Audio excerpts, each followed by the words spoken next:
የእግዚአብሔር ቃል ሲናገር እንግዲህ በኤፌሶን መጽሐፍ በጣም ድንቅ የሆነ መጽሐፍ ነው። ይሄ መጽሐፍ በጳውሎስ ሐዋርያው የተጻፈ ነው። ምዕራፍ 3 ላይ ከቁጥር 14 ጀምሮ ጳውሎስ እንግዲህ እዚህ ጋር ይጸልያል። እየጸለየ ያለውን ጸሎት ነው። ስለዚህ ምክንያት በሰማይና በምድር ያለ አባትነት ሁሉ ከሚሰየምበት ከአብ ፊት እንበረከካለሁ። ጳውሎስ እየጸለየ ነው። በመንፈሱ በውስጥ ሰውነታችሁ በኃይል እንድትጠነክሩ ክርስቶስን በልባችሁ በእምነት እንዲኖር እንደ ክብሩ ባለጠግነት መጠን ይስጣችሁ። የእናንተ ስርና መሰረት በፍቅር ይጸና ዘንድ ከቅዱሳን ሁሉ ጋር ስፋቱ፣ ርዝመቱ፣ ከፍታው፣ ጥልቅነቱ ምን ያህል መሆኑን ለማስተዋል ከመታወቅ የሚያልፈውን የክርስቶስ ፍቅር ለማወቅ ትበረቱ ዘንድ እስከ እግዚአብሔርም ፍጹም ሙላት ደርሳችሁ ትሞሉ ዘንድ። እስቲ እስከ እግዚአብሔር ፍጹም ሙላት ደርሼ እሞላ ዘንድ በሉ። አረ ተናገሩት። እስከ እግዚአብሔር ፍጹም ሙላት ደርሼ እሞላ ዘንድ በሉ። እንግዲህ መጽሐፍ ቅዱሳችን ላይ በጣም የሚያስደነግጡ ቃሎች አሉ። አንዱ በጣም እኔ ሾክ የሚያደርገኝ ይሄ ቃል እኔ ማለት ነው በኃጢአት የወደቅኩ ሰው፣ እኔን አይነቱ አቅም የሌለው ሰው፣ እኔን አይነቱ ደካማ ሰው፣ እኔን አይነቱ አይደለም እግዚአብሔር ፍጹም ሙላት መድረስ ቀርቶ ቤቴ ለመድረስ ያለ ጂፒኤስ ማልሄድ ሰው ጂፒኤስ አስገብቼ ነው ካስኮ ሄደው። አሁን ቅርብ ሆኗል። ጌታ የተባረከ ይሁን። እንደኔ አይነቱን ሰው እንዳንቺ አይነቱን ሰው እስከ እግዚአብሔር ፍጹም ሙላት ደርሰ ተሞላ። በጣም ትልቅ አሳይመንት ነው። በጣም የሚያስፈራ ነው። ትልቅ ነው። እግዚአብሔር ግን እጅግ የሚምር እጅግ የሚራራ አምላክ ስለሆነ ደካማውንና ውዳቂውን ሰው አዎ አንተ ደካማ፣ አዎ አንተ የማትችል ና እኔ በምሕረቴ በጸጋዬ በኃይሌ በመንፈሴ እኔን እንድትመስል አደርግሃለሁ ብሎ ነው የጠራን። አሜን ነው ወይ? አሜን። እግዚአብሔር ይኸውላችሁ ፍቅሩ፣ ቸርነቱ፣ ምሕረቱ፣ ርኅራኄው፣ ጸጋው እነዚህ ነገሮች በሙሉ አያልቅም። ከእንደገናስ ፍቅሩ፣ ምሕረቱ፣ ርኅራኄው፣ ቸርነቱ፣ ጸጋው እነዚህ ነገሮች ሁሉ ለማን ናቸው? ለኛ። እግዚአብሔር ለራሱ ምን ይራራል? እግዚአብሔር ራሱን አይምር። እግዚአብሔር ለራሱ ጸጋ ያስፈልገው። እግዚአብሔር ለራሱ ምን በቃ ለራሱ እኮ እግዚአብሔር ምንም በቃ የለም። ይሄ ሁሉ ነገር እነዚህ ሁሉ ኤሌመንቶች ለኔና ለእናንተ ናቸው። አሜን ናቸው። ከዚህ በፊት አንድ ጊዜ ስናገር እንደዚህ ብያለሁ። ጌታ የገለጠልኝ ነገር ጌታ ምን አለ መሰላችሁ? እነሆ እባቡና ጊንጡን ትረግጡ ዘንድ በጠላት ኃይል ሁሉ ላይ ምን ሰጥቻችኋለሁ? ስልጣን። የሚጎዳችሁ አንድ ነገር የለም። ሰማይ የደነገገው ድንጋጌ ነው። እኔና እናንተ ስንጎዳ ፈልገን ወይም ደግሞ ባለማወቅ ነው። አሜን ናችሁ ወይ? ባለማወቅ ነው ወይም ደግሞ ፈልገን ነው፣ ሰንፈን ነው። ከዛ ውጪ መጎዳት የለም። ብዙዎቻችን እኛን የሚኮረኩረን ጥቅስ የአሮጌው ኪዳን ጥቅስ ነው። የእግዚአብሔር ቃል ነው። አዎ ለእኛ ሲቹዌሽን የሚመች ነገር ከዛ መርጠን ራሳችንን ወይ ለድካማችን ወይ ላለመቻላችን ኮት እናረጋለን እንጂ የአዲስ ኪዳን ክርስቲያን ሌላ ነው። እየሰማችሁ ነው? ማንንም እግዚአብሔር ሂዱና ከዘፍጥረት እስከ ሚልኪያስ አንብቡ። ማንንም እግዚአብሔር እስከ እኔ ፍጹም ሙላት ደርሰ ተሞላ ያለው የለም። እግዚአብሔርን መምሰል የሚባለው ነገር የተሰጠው ለአዲስ ኪዳን አማኝ ነው። በአሮጌው ኪዳን ለነበሩ ለነ ሙሴ አልተሰጠም፣ ለነ አብርሃም አልተሰጠም፣ ለነ ዳዊት አልተሰጠም። በአሮጌው ኪዳን የነበሩ ታላላቅ አባቶች፣ የእምነት አባቶች፣ ድንቆች፣ ምርጦች የእግዚአብሔር ሰዎች እነሱ ከሩቅ አይተው ተሳለሙት። ወይኔ ታድለው እኛን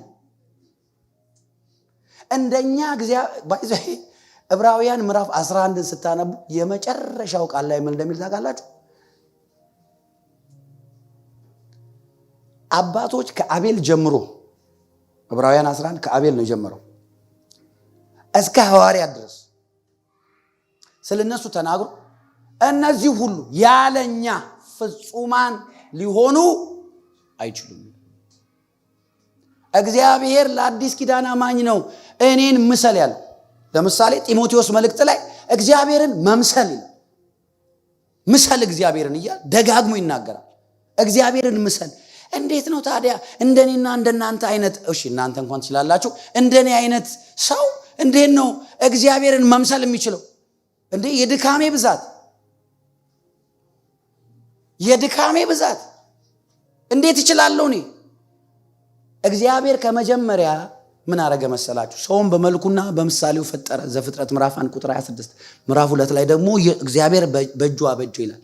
ከዛ ባለበት ሰው ሕያው ነፍስ ያለው ሆነ፣ ሕያው መንፈስ ያለው ሆነ ይላል። ስሙኝ፣ ይሄ ሰው የእግዚአብሔር መልክ የእግዚአብሔር ምሳሌ የሆነ ያ ሰው በኃጢአት ወደቀ። ታሪኩን ታውቁታላችሁ። ከዛ በኋላ እግዚአብሔር ያንን መልክ ለማምጣት በኖህ ሞከረ፣ አልተሳካም። እግዚአብሔር የፈለገው ምን አይነት ሰው ነው የፈጠረው? ብዛ፣ ተባዛ፣ ምድር ሙላ፣ ግዛ። እግዚአብሔርን የሚመስል መብዛት፣ መባዛት፣ ምድር መሙላት፣ መግዛት፣ ማኔጅ ማድረግ የሚችል ዶሚኒየን ስፒሪት ያለው ማንነት ነው እግዚአብሔር የፈጠረው። ሰው እንደዛ ነበር። የመጀመሪያው አዳም ወደቀ። ታሪኩን ታውቃላችሁ። ከዛ በሙሴ በኖህ፣ ከኖህ በኋላ አብርሃም። ቢግ ኤግዛምፕሎቹ ነው ዝም ብዬ። ከዛ አብርሃም፣ ይስሐቅ፣ ያዕቆብ በእነሱም ሊመጣ አልቻለም። ዮሴፍ፣ ከዛ በኋላ ግብፅ ገቡ። ከግብፅ በኋላ በሙሴ አይሆንም። የሙሴን አገልግሎት የሞት አገልግሎት ነው ያለው ጳውሎስ በአዲስ ኪዳን። የሞት አገልግሎት ነው የሚለው። የሞት አገልግሎት ማለት ምን ማለት ነው? የህግ አገልግሎት ስለነበረ ህጉ የተሰጠው ደግሞ ለእስራኤላውያን ነው፣ ለእኛ አይደለም የተሰጠው። እኛ አሕዛብ ነን። ክብር ለእግዚአብሔር። ዕብራውያኖች ይቅር በሉ ካላችሁ። አያችሁ፣ ህጉ ኮንዴም ነው የሚያደርግ፣ አድርግ አታድርግ። ህግ አለመቻላችንን ነው የሚነግረው። ጸጋ ግን መቻልን ነው የሚያወራው። ኧረ አሜን በሉ። ሎ ሁልጊዜ አችልም ነው ህግ። እግዚአብሔር የሰጠው 10ቱ ትእዛዝ፣ ከዛ በኋላ የሙሴ ህጎች በሙሉ አችልም። እስኪ አችልም። አየህ እንደማንችል እግዚአብሔር ያሳየበት መንገዱ ነው ህግ እንጂ ህግ ሊያድን አልቻለም። ከዛ ህግ የሰጠው ራሱ የህጉ ባለቤት መጣና ህጉን ፈጸመ። አሜን ናቸው ወይ? ከዛ እግዚአብሔር በነ ሙሴ አልቻሉም። ዳዊት አልቻለም። እንደ ዳዊት አይነት ደካማ ሰው ማንም አልቻለም። በቃ እንዳለ። ከዛ በኋላ ነገስታት ተነሱ። ጀጅስ አፍተር ጀጅስ ፕሮፌትስ። ከዛ በቃ እያለ ኢየሱስ ጋር ደረሰ። አሁን ኢየሱስ ምን ብሎ ኢየሱስ ሌላ ስሙ ማን? ሁለተኛው አዳም። የመጀመሪያው አዳም በእግዚአብሔር መልክ የተፈጠረው ያ ማለት ነው። አያችሁ፣ አሁን በአዲስ ኪዳን ሁለተኛው አዳም ከሞተና ከተነሳ በኋላ አዲሱ ኪዳን ለሁሉም ክፍት ሆነ። አሁን አይሁድ የለም፣ ግሪክ የለም፣ ባሪያ የለም፣ ጨዋ የለም፣ ወንድ የለም፣ ሴት የለም። ክብር አምጡ ለእግዚአብሔር ለመድኃኒታችን ኢየሱስ መጥቶ አሳረፈን። ኧረ አሜን ነው ወይ? ለሁላችን በሩ ተከፈተ። ዮሐንስ እኮ ሲጽፍ ወደ ገዛ ወገኖቹ መጣ ነው እኮ የሚለው። ወደኛ እኮ አይደለም የመጣው። ኢየሱስ ሲመጣ እስራኤል ነው ሄደው።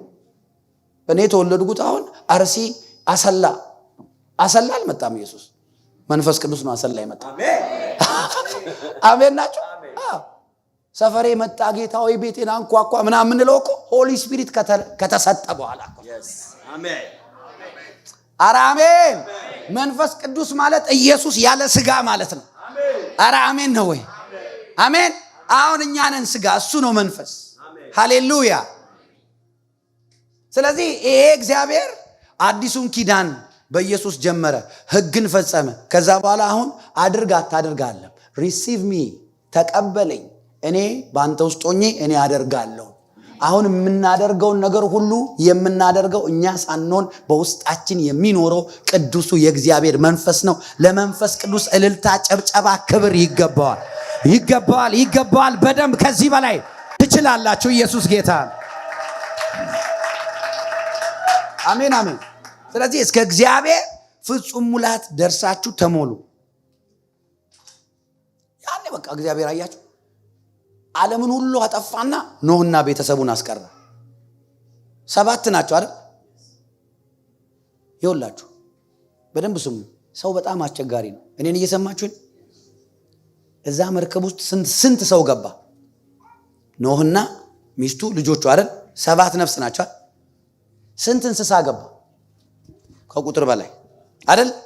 ይኸውልህ ያ ሁሉ እንስሳት ኦቢዲየንት ሆኖ 7 ሰው ግን መርዝ ነው። ሰው ከባድ አይደል? አይገርም? ሰው ከባድ ነው። ሰው የሚገርም ፍጥረት ነው። ያ ሁሉ እንስሳ ሁሉም በጸባይ ኖሩ። እባብ ራሱ አሁን ዘንዶ እዛ ውስጥ አንድ እንስሳ አልዋጠም። ዘንዶ ግን ነበር።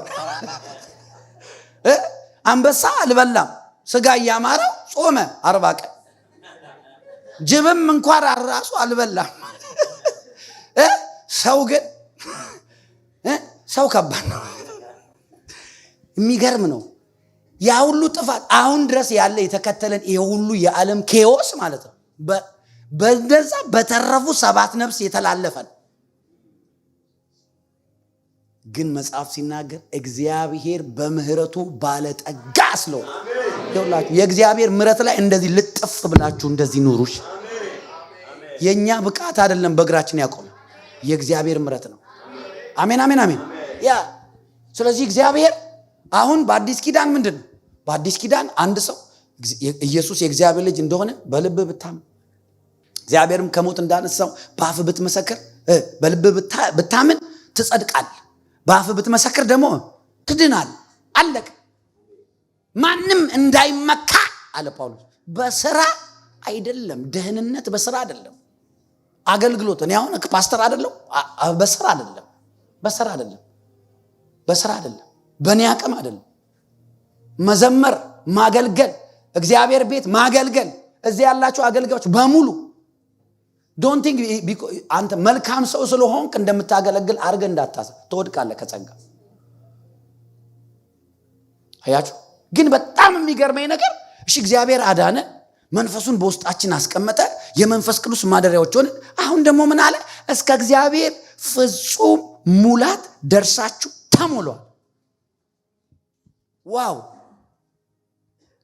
እዚህ ሙላት ላይ የምንደርሰው እንዴት ነው ጳውሎስ? እዚህ ሙላት ላይ የምትደርሱት በመንፈሱ በውስጥ ሰውነታችሁ በኃይል እየጠነከራችሁ ስታድጉ ነው። ክብር ለመንፈስ ቅዱስ ይሁን። አረ ክብር ለመንፈስ ቅዱስ ይሁን። ያው እንደዛ እኮ ነው ያለው ቁጥር 16 ላይ በመንፈሱ በውስጥ ሰውነታችሁ። እስኪ ውስጤ ሌላ ሰው አለ በሉ። እስኪ የውስጥ ሰውነቴ በሉ። አያ የውስጥ ሰውነቴ your inner man, the born again you፣ ዳግም የተወለደ ማንነታችን ውስጣችሁ ያለ። አረ ኢየሱስ ያድናል። ለዛ እኮ ነው አንድ ክርስቲያን ማለት ይኸውልህ ከፈነዳ ቮልኬኖ ነው። አገር እንደዚህ የሚገለባብጥ ሄሪኬን ነው። ለምን ቢባል ውስጥ ያለው እግዚአብሔር ስለሆነ። ውስጥሽ ያለው ቅዱሱ የእግዚአብሔር መንፈስ ሰይጣን አይችለውም፣ ዓለም አይችለውም። አሜን አሜን። ለዛ ነው አይታችሁ ከሆነ አንዳንድ ጊዜ ጸሎት ለመጸለይ ፈልጋችሁ አፋችሁ መናገር አቅቶ ድክሞ መብሎ አያውቅም። አሃ እንደዚህ መጥቶ ነው ዱካክ። እስኪ ድሮ ሞክሮት የሚያውቅ ኦኬ። ስሊፕ ፓራሊሲስ who encountered sleep paralysis። ድሮ ሱሰኛ የሆነ ሰው በተለይ ሱሱን ሳያከናውን ከዋለ ሰይጣን ይመጣና ለምንድን ነው ያላጠንክልኝ ብሎ ያፍናል። በእንቅልፍ ማለት የእናትም የአባትንም ስም ለመጥራት እንደምን ብሎ በስማም እኔ ያኔ ምንም ብዙ ሃይማኖት ስለነበረኝ ሁሉንም እጠራቸው ነበር። አዑዝ ቢላሂ እምላለሁ፣ በስማም እምላለሁ። ኢየሱስ ገላገለኝ እንጂ። አሜን። ለምን መሰላችሁ? አፋችን እንዳይከፍት የሚያደርገው ይኸውልህ ህይወት ያለው እዚህ ላይ። ሞትና ህይወት በምላስ እጅ ላይ ነው ይላል መጽሐፍ ቅዱስ። ምላስሽ ከተናገረ ሰይጣን እርግጠኛው ነው የምነግራችሁ፣ አንደበታችሁ በኢየሱስ ክርስቶስ ስም ብሎ ከጸለየ የእግዚአብሔርን ቃል ካፋችሁ ከወጣ የእግዚአብሔር ቃል የተሳለ ሰይፍ ነው። አያችሁ። ለዛ ነው የሚታገለን እና በመንፈስ ቅዱስ በውስጥ ሰውነታችሁ በኃይል እንድትጠነክሩ ይላል። እኔ ከዚህ በፊት የምታስታውሱ አላችሁ፣ የማያስታውሱ ያልነበሩ ሰዎች ካሉ ደግሞ ደግመዋል። መጽሐፍ ቅዱስ ሲናገር ኤፌሶን ምዕራፍ 6 ላይ ቁጥር 10 ላይ እንደዚህ ይላል፣ እንግዲህ በጌታ በኃይሉ በችሎታው ምን ሆናችሁ ነው? የበረታችሁ ነው። ቢ ስትሮንግ ኢን ዘ ሎርድ ኤንድ ኢን ዘ ፓወር ኦፍ ሂዝ ማይት ይላል። ለምንድን ነው በጌታ በኃይሉ በብርታቱ በችሎታው መጠንከር ያለብኝ ለምን ብላችሁ ትጠይቁ፣ ቀጥታ የሚቀጥለው ቁጥር ምን ይላል? የዲያብሎስን ሽንገላ ትቃወሙ ዘንድ ይላል። መንፈሳዊ ጥንካሬ እግዚአብሔርን ምንም አይሰራለትም። ለአንተ ነው የሚያስፈልግ፣ እሱ እግዚአብሔር ነው። መንፈሳዊ ጥንካሬ ዲፌንስ ሜካኒዝምህን የዲፌንስ ኃይልን ያበረታዋል። ጠላት እንደፈለገ መጥቶ እንደፈለገ ሊያደርግ አይችልም። ለዛ ነው በኢየሱስ ስም እያልክ ማባረር ኃይል ያለህ። ኧረ አሜን ነው ወይ? ቀኝ እጃችሁን ስጡኝ በጌታ። መንፈስ ቅዱስ ውስጣችሁን ያበርታ። መንፈስ ቅዱስ ውስጣችሁን ያጠንክር በጌታ በኢየሱስ ክርስቶስ። በመንፈሱ በውስጥ ሰውነታችሁ በኃይል ጠንክሩ በኢየሱስ። ስለዚህ እስከ እግዚአብሔር ፍጹም ሙላት ደርሰን እንዴት ነው የምንሞላው? ይሄ እኮ ከባድ አሳይመንት ነው። ሁል ጊዜ እናገራል፣ ያልተጠራ ክርስቲያን የለም። ኢየሱስ ባይጠራ መጣህ እንዴ? እኔ ግን ተጠርቻለሁ አልተጠራው፣ ይሄ የሚባል ቋንቋ የለም። አሜን ነው። የሁላችን ጥሪ የሚገርም ጥሪ ነው። ይሄ ጥሪ ምን ይባላል መሰላችሁ? እግዚአብሔርን መምሰል የሚባል ጥሪ። ከነብይነት ይበልጣል፣ ከፓስተርነት ይበልጣል፣ ከዘማሪነት ይበልጣል፣ ከሐዋርያነት ይበልጣል። አዎ እግዚአብሔርን መምሰል ይበልጣል ወይስ ደግሞ ዘማሪ ወይ ፓስተር መሆን ይበልጣል? እግዚአብሔርን መምሰል ጥሬ ነው በሉ እስኪ። ድገሙት እስኪ። ከጎናችሁ ያለውን ሰው ነካ አድርጉልኝና ንገሩልኝ፣ አንተ እግዚአብሔርን ለመምሰል የተጠራ ሰው ነው በሉት። ሃሌሉያ አሜን። ለዛ ነው መጽሐፍ ሲናገር እግዚአብሔር መምሰል ራስህን አስለምድ። አየህ፣ አሳይመንትን ኢትስ ሆምወርክ። አሜን። እስኪ የቤት ስራህ ነው በሉልኝ ከጎናችሁ ያለ። እግዚአብሔርን መምሰል የቤት ስራህ ነው። እኔ ቆይ ስንቶቻችሁ እግዚአብሔርን ትወዱታላችሁ? ዛሬ እስኪ የቤተሰብ ወሬ እናድርገው። ትወዱታላችሁ? እሺ ይሄው ምሰለው ብሎ እግዚአብሔር ቃል ሰጠ፣ ጸጋ ሰጠ፣ መንፈስ ሰጠ፣ ሁሉን ነገር ሰጠ። እግዚአብሔር መምሰል ለምንድን ነው ቦሪንግ የሚሆነው? Why is it boring for Christians to look like Jesus? Why it seems so hard? Oh man, I'm busy. Because you never tasted his love. You only have the information of his love. The reality of his love is never manifested in your heart truly. የሱ የፍቅሩ ሪያሊቲ ማለት ነው። አንዳንድ ሰው ምንድነው እንዲህ የሚያደርገው ያስብላል። ክርስትናው እብድ ነው በጌታ ፍቅር። ያ ሰውዬ ፍቅሩ ተነክቶ አይቶ ዳሶት ሊክድ የማይችለው ማንነት ላይ ደርሷል። ለዛ ነው እኮ ጳውሎስ ከክርስቶስ ፍቅር ማን ችግር ነው? ማጣት ነው? ማግኘት ነው? ያለው ነው? የሚመጣው ነው? የነበረው ነው? ልዩ ፍጥረት ነው? ምንድን ነው? ረሃብ ነው? መብላት ነው? ጥጋብ ነው? የቱን ነገር በክርስቶስ ካለ ከእግዚአብሔር ፍቅር ሊለየን አይችልም አለ። ለምን? ጳውሎስ የእግዚአብሔርን ፍቅር የሚነካ ነው። በጳውሎስ ዓለም የእግዚአብሔር ፍቅር የሚዳሰስ ነው። በጳውሎስ ዓለም የእግዚአብሔር ፍቅር ሪያሊቲ ነው። በጳውሎስ ዓለም የእግዚአብሔር ፍቅር ኢንፎርሜሽን አይደለም። በጳውሎስ ዓለም የእግዚአብሔር ፍቅር ዝም ብሎ የሚወራ ስብከት አይደለም። ይኸውላችሁ የእግዚአብሔር ፍቅር ሲገባችሁ የዛን ጊዜ ሰይጣን ይፈራችኋል። አላችሁ ከኔ ጋር? በመንፈሱ በወሰውነታችሁ እንድጠነክሩ ይላል። መንፈስ ቅዱስ ካልረዳህ ኔቨር እስከ እግዚአብሔር ፍጹም ሙላት የሚባለው ላይፍ ደረጃ ላይ መድረስ አይቻልም። ኔቨር ያለ መንፈስ ቅዱስ አይሆንም። አዲስ ኪዳን የማባበል ኪዳን አይደለም። መጽሐፍ እኮ እንደዛ ይላል። ጳውሎስ እንደዛ ይላል አይደል? በአባባይ ቋንቋ አልናገራችሁም ይላል አይደል? ምን መሰላችሁ? በአባባይ ቋንቋ ማለት አይዞ ምናምን ችግር የለውም በቃ ይሄም ያልፋል ምናምን የሚል ነገር ብዙ የለም። Can I say what is in me? Yes. መናገር ይችላል? Yes. አዲስ ኪዳንን ለመረዳት ከሮሜ ጀምሮ ከዛ በኋላ ወደ ወንጌላት ተመለሱ። ሰምታችሁኛል? መልእክቶች ስታነቡ በሙሉ ክርስትና ይነግሯቸዋል። ኦልድ ቴስትመንት ደግሞ ስታነቡ በሙሉ ወደ አዲስ ኪዳን ወደዚህ ወደ መልእክቶቹ ነው የሚጠቁሟችሁ። ወደ ክራይስትና ወደ መልእክቶቹ ነው የሚጠቁሟችሁ። አሮጌው ኪዳን በሙሉ ማለት። እኛ ግን ያው የተለመደ የስብከት ስታይል አለ፣ የሚኮረኩር የሚያባብል ሰው በቃ ምን ማድረግ ይቻላል የሚያስብል ነገር ቃል ማት አለ አይደል? እዛ ላይ አዎ እንደዛ ነው። በቃ ስንጸልይ ራሱ አትሰማኝም እንዴ? ግን እግዚአብሔር ሆይ እኔ እኮ ምን አርጌ ነው ግን ቂም አለብህ እንዴ ከኔ ጋር አይነት ጸሎት ማለት ነው። አሁን እንደዛ አይባልም በአዲስ ኪዳን። you know Jesus is inside of you እንዴ? እንዴት ነው እንደዛ አይባልም በአዲስ ኪዳን አይባልም። አሜን ነው አሜን ነው ወይ? አዎ in the New Testament you live in Christ. You are in him. You ከእግዚአብሔር ርቄ ምናምን never, impossible. If you are in ከልብሴ ርቄ ትላለህ። ልብሴ በጣም ርቆኛል።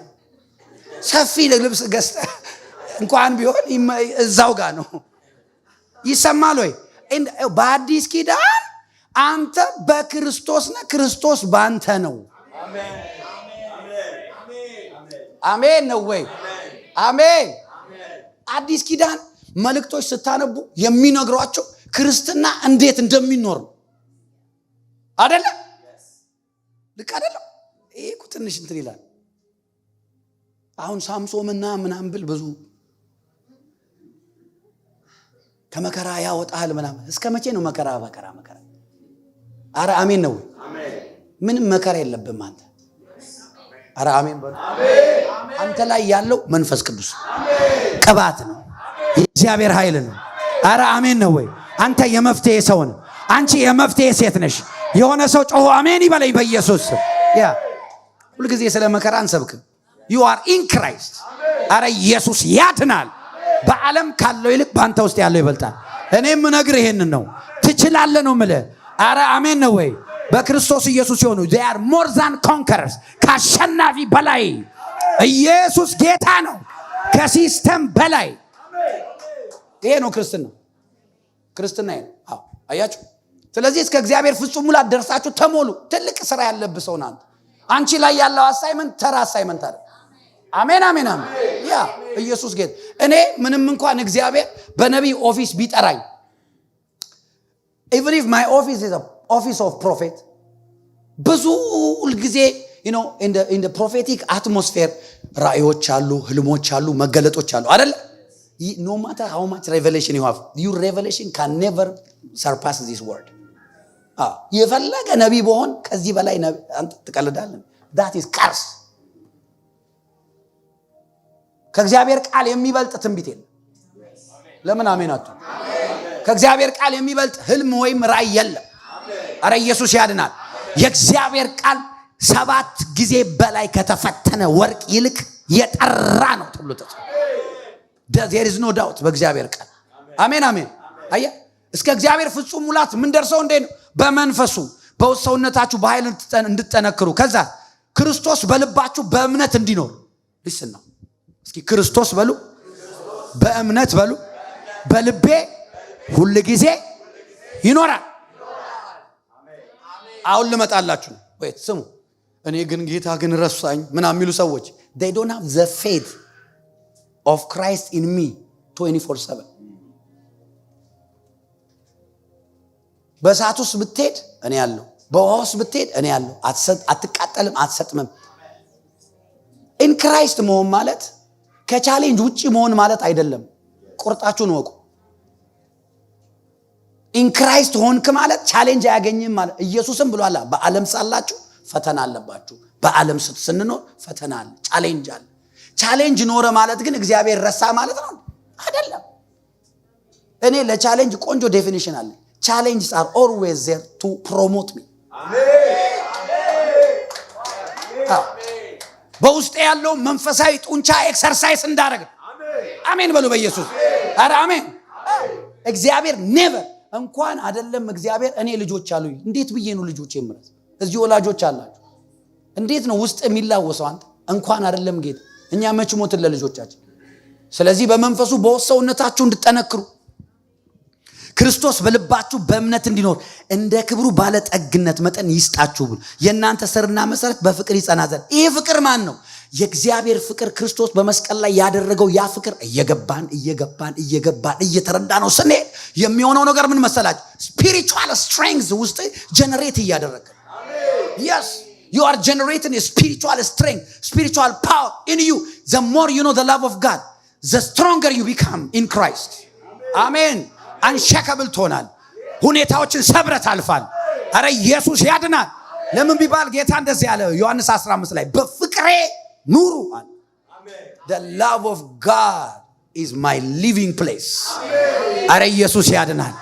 ከጎናችሁ ያለውን ሰው መኖሪያ የእግዚአብሔር ፍቅር ነው በሉት።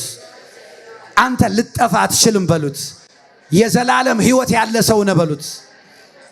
ሃሌሉያ። ቀጥሎ ምን ይላል? ይሄ ነው እንግዲህ ከቅዱሳን ሁሉ ጋር ይላል። ደግሞ ደስ የሚለው ለሁሉ ቅዱሳን የተሰጠ ስራ ስለሆነ ከቅዱሳን ሁሉ ጋር ስፋቱ፣ ርዝመቱ፣ ከፍታው፣ ጥልቅነቱ ምን ያህል መሆኑን ለማስተዋል ከመታወቅ የሚያልፈውን የክርስቶስ ፍቅር ለማወቅ ትበረቱ ዘንድ ይላል። ዋው! ከፍታው፣ ስፋቱ፣ ርዝመቱ፣ ጥልቀቱ ከመታወቅ በላይ የሆነ የክርስቶስ ፍቅር። እስኪ ከኔ ጋር በሉ፣ እግዚአብሔር በሉ እኔን የሚወደኝ ከማውቀው በላይ ነው በሉ። ዘላለም አውቄ ያልጨርሰውም በሉ። ይሄን የሚያህል የሚያፈቅረኝ እግዚአብሔር እንዴት ነው የሚረሳኝ? እንዴት ነው የሚተወኝ? እንዴት ነው ስሰቃይ እያየ ይበልህ ኃጢአት ሰርተናል ይበልህ። እግዚአብሔር ፈሪሳዊ አይደለም። አሜን። ከኔ ጋር ናችሁ? let me come to reality። ይኸውላችሁ አንዲት ሴት ነበረች፣ በዝሙት ተያዘች። ታቋታላችሁ። ከዛ ኢየሱስ የሆነ ቦታ ነው ያለው። ፈሪሳውያን ድንጋይ ይዘው ሊወግሯት፣ የሙሴ ሕግ በዝሙት የተያዘች ሴት ትወገር እጅ ከፍንጅ ስለተያዘች ትወገር ስለተባ ወሰዱና መምህሮ እቺ ሴት she was caught in the act of adultery አልጋ ላይ ነው ያዝናት። ሕጉ ደግሞ እንደዚህ ይላል። አንተ ምን ትላለህ አሉት። ሊያጠምዱት ፈልገው ኢየሱስ ትዝ ይላችኋል። አቀርቅሮ በእጁ ጻፈና ኃጢአት የሌለበት እሱ የመጀመሪያውን ድንጋይ ብሎ ተመለሰ። ሁሉም ድንጋያቸውን ጥለው ሄዱ። ሴትዮዋ ምን አላት? ልጄ ሆይ አላት። ሃሌሉያ። እነሱ ሊገሏት፣ እሱ ግን ያው ዝሙት ያለባት የዝሙት ችግር ያላትን ሴትዮ ልጄ ሆይ አየ። ለዛ ነው የእግዚአብሔር ምሕረት የሚያሳብድ ነው። ምን እንዳላት ታውቃላችሁ? ፖይንቴ እሱ አይደለም። ምን አላት? ደግመሽ ኃጢአት አትስሪ። እቺ ሴትዮ እርግጠኛ ነኝ ዝሙት ተመልሳ ባሰራ የሆነ ሌላ ኃጢአት ሰርታለች። ደግመሽ ኃጢአትን አትስሪ ያላት ምን ማለት ፈልጎ ነው? ኢየሱስ ማለት የፈለገው ቢ ኢን ክራይስት እያለ አሜን አሜን። መጽሐፍ ሲናገር እንደዚህ ይላል ዮሐንስ መልእክት ላይ በክርስቶስ የሆኑ ኃጢአትን ሊሰራ አይችልም ብሎ መጽሐፍ ቅዱስ ይላል አይደል? ኃጢአትን ሊሰራ አይችልም ይላል። ደግመሽ ኃጢአትን አትስሪ ማለት ካም ቱ ማይ ኪንግደም ማለት ነው። ለኃጢአት መድኃኒቱ እኔ ነኝ እያላት። አረ አሜን ነው። አረ አሜን። ለምን መሰላችሁ? እኔና እናንተ ከዳንም በኋላ ስንት ኃጢአት ሰርተናል? ኃጢአት ሰርቶ የማያውቅ እስኪ እሺ፣ ሰርቶ የሚያውቅ እኔ አውጥቻለሁ። አየህ፣ ኢየሱስን ከተቀበልን በኋላ ኔቨር ሚስቴክ አንሰራም፣ ኔቨር ኃጢአት አንሰራም አይደለም። ኢየሱስ ደግመሽ ኃጢአትን አታድርጊ ያላት ነይ ቢ ሴቭድ፣ የኔን መንግስት ተቀላቀይ፣ የኃጢአት መድኃኒቱ እኔ ነኝ፣ ከዛ በኋላ ህይወትሽ ይቀናል ያላት። አያችሁ፣ በክርስቶስ የሆነ ሰው ኃጢአት ቢሰራ መጽሐፍ ሲናገር በአብ ዘንድ ምን አለ ይላል? ጠበቃ የሌላቸው ግን ውጭ ያሉ ልጆች ሆይ ማንም ኃጢአትን እንዲያደርግ አልልም፣ ኃጢአትን አታድርጉ። ግን ማንም ኃጢአት ቢያደርግ በአብ ዘንድ ምን አለን ይላል? ጠበቃ አለን። we have advocate with the father, advocate with the we have a lawyer in heaven seated in his throne. አረ አሜን ነው ወይ? to 24/7 ስለኛ የሚማልድ ጮክ በሉና ኢየሱስ ሆይ ክብር ይሁንልህ በሉት። አሜን አሜን አሜን። አዎ አያችሁ፣ ደግመሽ ኃጢአት አታርጊ እኮ ማለት ነይ ማለት ነው። በእኔ ከሆንሽ ብትወድቂ ያነሳሻል፣ እየማርኩኝ አሳድግሻል፣ እየሞላ አሳድግሻል። ያ ማለት ነው እንጂ ደግመ ኃጢአት አታድርግ ማለት ያ ብዙ ጊዜ ብሏል ሽባው ሰውዬ ትዝ ይላችኋል። 38 ዓመት አልጋ ላይ ነበር። ደግመ ኃጢአት አታድርግ ምን ማለት ነው? ደግመ ኃጢአት አታድርግ ማለት እና ሌት ሚ ሴቭ ዩ ማለት ነው። ከዛ በኋላ እኮ ሰውየው ትዝ ይላችኋል አይደል? ሌላ ጊዜ ያገኘውና የሰው ልጅ ተቀበለዋለሁ የተወደው የእግዚአብሔር ልጅ ሲል አው ማን ነው? እኔ እሱ ይሄው ያወራህ ነው አለ። አረ አይ ሪሲቭ አንተን የመሰለ የፈወሰኝ ትዝ ይላችኋል። እውሩም እንደዛ ነው። እግዚአብሔር ደግመ ኃጢአት አታድርግ ሲል come to me receive me as your personal lord and savior እያለ አላችሁ ወይ? ስለዚህ የክርስቶስ ፍቅር እያወቅን ስንሄድ አውቀን አንጨርሰውም። እኔ በጣም የሚገርመኝ ሌላ ነገር እዚህ ላይ ምን አለ? እዚህ ቃል ላይ 18 እና 19 ቁጥር ላይ ከመታወቅ በላይ የሆነ እወቁ ይላል። በቃ ከመታወቅ በላይ ከሆነ ከመታወቅ በላይ ነው። ምን ማለት ነው? ይሄን ያህል ስታቅ እዚህ ጋር ደርሳ አትቆምም። ሌላ ማወቅ ያለብህ ነገር አለ። አያችሁ? ስለዚህ የኤቭሪዴይ የቤት ስራ ነው ለአማኞች ማለት ነው። እስከ እግዚአብሔር ፍጹም ሙላት ደርሳችሁ ትሞሉ ዘንድ ብሎ ፍቅር ወቁ፣ የክርስቶስን ፍቅር ወቁ ይላል። ለምን ቢባል እግዚአብሔር ፍቅር ነው። ፍቅር የሌለው ሰው ትንቢት ቢናገር ዝም ብሎ ነው። ፍቅር የሌለው ሰው ቢሰብክ ዝም ብሎ ነው፣ የማይሆን ነው። በፍቅር እያደግን ስንሄድ መንፈሳዊ ጥንካሬያችን እየጨመረ ይሄዳል። እግዚአብሔርን እየመሰልን እንሄዳለን። እግዚአብሔር ፍጹም ሙላት ለመድረስ የሚያስፈልገን ረዳታችን መንፈስ ቅዱስ ይባላል። አሜን አሜን አሜን። አሁን ከዚህ በፊት ቤተክርስቲያን መጣ ነበር፣ አሁን አልመጣም ፕሮፌት ምናምን ያሉኝ ሰዎች አሉ። ከዚህ በፊት ድሮም ማለት ምን ነው አይ በቃ አንዳንድ ሰዎች በጣም ያሳዝኑኛል። ላይክ ብዙ ፐርፌክት አይደለም ይሉኛል። እንዴ church is not for perfect people. Church is for perfecting people. አይደለም እንዴ? እንዴ እኛ እዚህ ዳኛ አንፈልግም። ፐርፌክት ነው ፐርፌክት አይደለም። ፐርፌክት ፓስተር ከፈለጋችሁ ሌላ ቦታ ሄዱ። you came to the wrong pastor አላችሁ ከኔ ጋር። ቸርች perfecting እንደውም አራተኛው ምዕራፍ ኤፌሶን ላይ ምን ይላል? for perfecting saints for the work of ministry። ልክ ነኝ አይደል?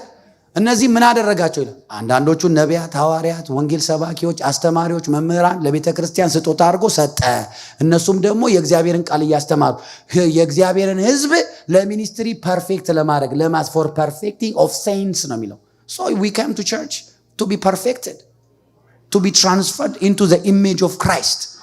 አሜን ናችሁ ወይ? ስለዚህ የእግዚአብሔር ቃል ሲናገር ምን ይላል? እስከ እግዚአብሔር ፍጹም ሙላት ደርሳችሁ ትሞሉ ዘንድ እንዴት? የክርስቶስን ፍቅር እያወቃችሁ ስታድጉ። ከምንም በላይ እንደነገርኳችሁ አዲስ ኪዳንን ስታጠኑ አዲስ ኪዳን የሚነግራችሁ በሙሉ የክርስቶስን ፍቅር ነው። አዲስ ኪዳን በተለይ ወንጌላት የሚነግሯችሁ በሙሉ እንዴት ክርስቶስን እንደምንኖረው። አሜን ነው። በቀደም ተናግሬያለሁ። ክርስትና ማለት መንፈስ ቅዱስ በእኛ ውስጥ የሚኖረው ኑሮ ነው። እኛ በራሳችን የምንታገለው አይደለም። አሜን አሜን አሜን። እንዴት አንድ ደካማ ሰው እንደኔና እንደናንተ አይነት ያለ ደካማ ሰው እግዚአብሔርን እንዴት ምሰል ይባላል? እግዚአብሔርን መምሰል ማለት ለኛ በጣም ትልቅ አሳይመንት ነው፣ ትልቅ የቤት ስራ ነው። ግን እግዚአብሔርን ለመምሰል እግዚአብሔር የሚያስፈልገውን ዌፐን በሙሉ ሰጥቶናል። ቃሉን ሰጥቶናል፣ ጸጋውን ሰጥቶናል፣ መንፈሱን ሰጥቶናል። ሃሌሉያ። ስለዚህ ይኸውላችሁ የክርስቶስ ፍቅር እያወቃችሁ ስታድጉ ሰው ለመውደድ ሰው ለመማር አትቸገሩ። ከሰው ጋር በፍቅር ለመኖር አትቸገሩ።